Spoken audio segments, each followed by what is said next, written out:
Thank you very much. First of all, let me express my heartfelt congratulations to the municipality of Alfredville and Colby-Dost Association for organizing this wonderful conference and timely needed discussion on women and ethnic minorities in Afghanistan. And also, I would like to thank both organizations for inviting me on behalf of the Hazara National Congress to be here, and it's a pleasure and honor to share some of my research findings on ethnic minorities in Afghanistan. Thank you very much. And in this presentation, I would like to talk about 3 points. Firstly, about how the states in Afghanistan politicizes ethnicity and uses the falsification of data to produce fake ethnic minority and majority. And then the second part, I would like to talk about how the states and governments have been using religion as another political tool to create a kind of ethno-religious conflict that which ultimately leads to ethnic genocide. And in the last part of my talks, I would talk about how to come out of the current cycle of violence in Afghanistan. About ethnicity, Afghanistan is home to ethnic minorities from diverse religious and linguistic backgrounds.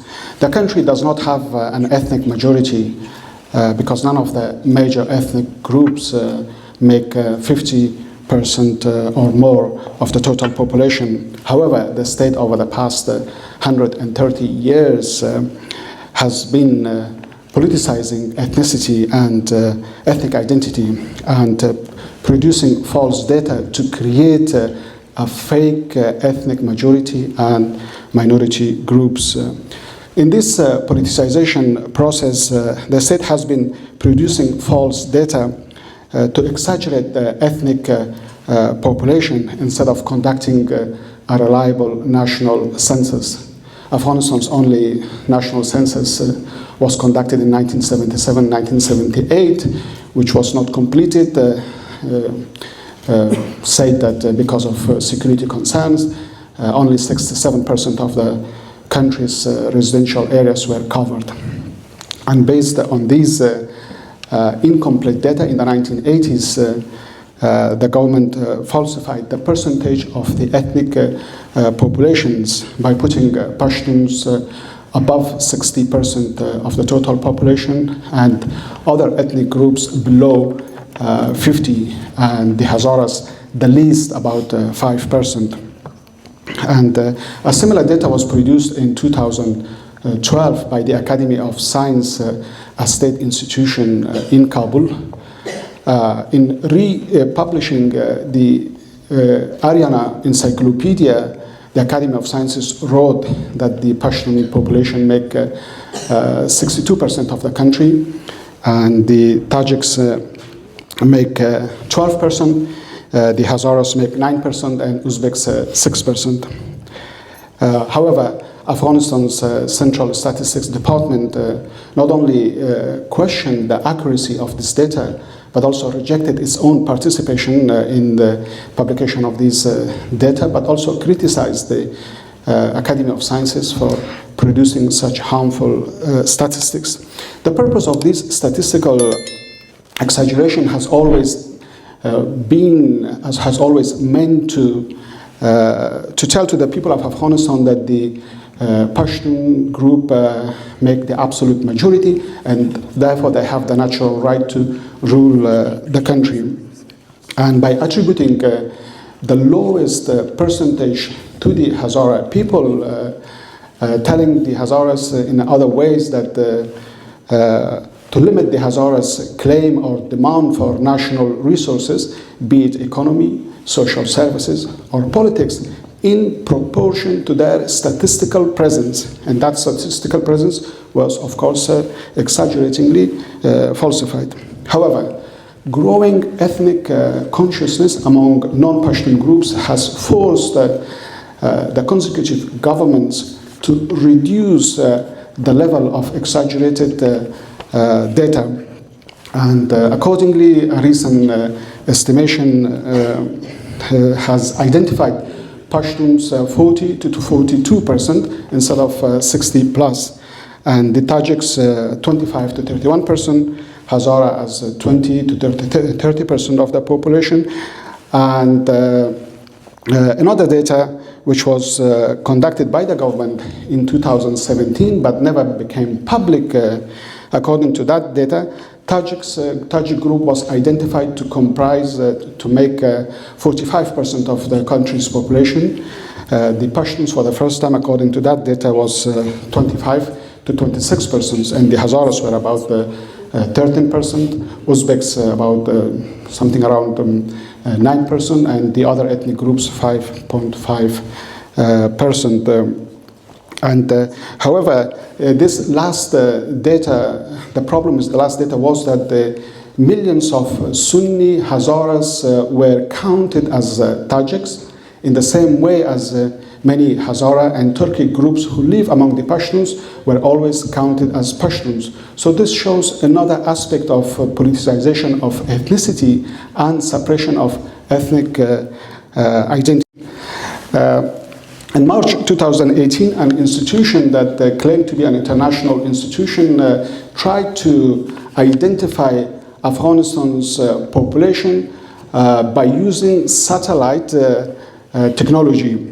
There are two problems with this satellite technology. Firstly, the reliability, and secondly, the politicization of the data that's produced through using satellite technology. Probabilistic sampling with satellite imagery is useful in emergency situations, such as offering humanitarian assistance in a disaster affected area. However, in Afghanistan, this data was heavily politicized. For example, the data that was gathered from this type of data collection stated that in the northern part of Afghanistan, which is home to Tajiks, Hazaras, and Uzbeks, 80% of the population have left the area. In central Afghanistan, that is mostly Hazaras, 50% have left the area. And in the south, where the Pashtuns live, the population has increased by 100%. So obviously that data was meant to produce false data. And this data, as well as the organization, and was informally linked to the office of President Ashraf Ghani Ahmadzai, who was accused of engineering the outcome of 2019 presidential elections. So this shows how the governments in Afghanistan have been politicizing the data and exaggerating the data in a way that would fit their own agenda. In addition to that, which I will go to the next part after the French translation of this first part, that how the governments in Afghanistan use religion as another tool to create an ethno-religious conflict, which ultimately have led to ethnic genocides. Ethnic genocide is a form of social control, among other things, aimed to create an ethnic supremacy for one and ethnic suppression for the other. The state in Afghanistan is known for using religion as a political tool to create a religio-ethnic conflict, and the state did it in 1890s, but also 100 years later in the 1990s.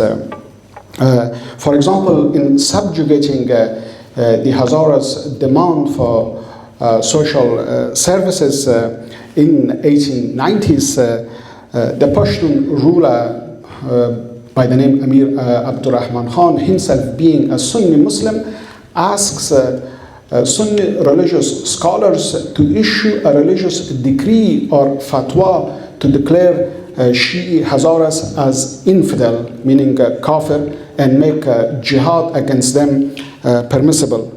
The Amir's anti-Hazara campaign, coupled with the religious scholars' religious decree or fatwa, led to a full-scale ethnic genocide of the Hazara people in 1893, when 60% of the Hazaras were massacred and expelled out of the country. Those who were expelled out of the country took refuge in Balochistan of modern-day Pakistan, which was India at the time, and Khorasan province of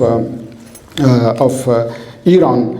And while the state's military, army, and tribal jihadi fighters looted and plundered the Hazaras' properties, the state distributed Hazaras' lands to Pashtun settlers and nomads from the south. Also, the state enslaved thousands of Hazara young men and women and sold them in Kandahar, Jalalabad, and Kabul's markets. The Hazara genocide continued throughout the 20th century, and the state forced the Hazaras to take refuge in mountainous central part of Afghanistan, where due to the harsh climate and up to 6 months of winter, the land is not fertile enough to feed thousands and millions of isolated Hazaras.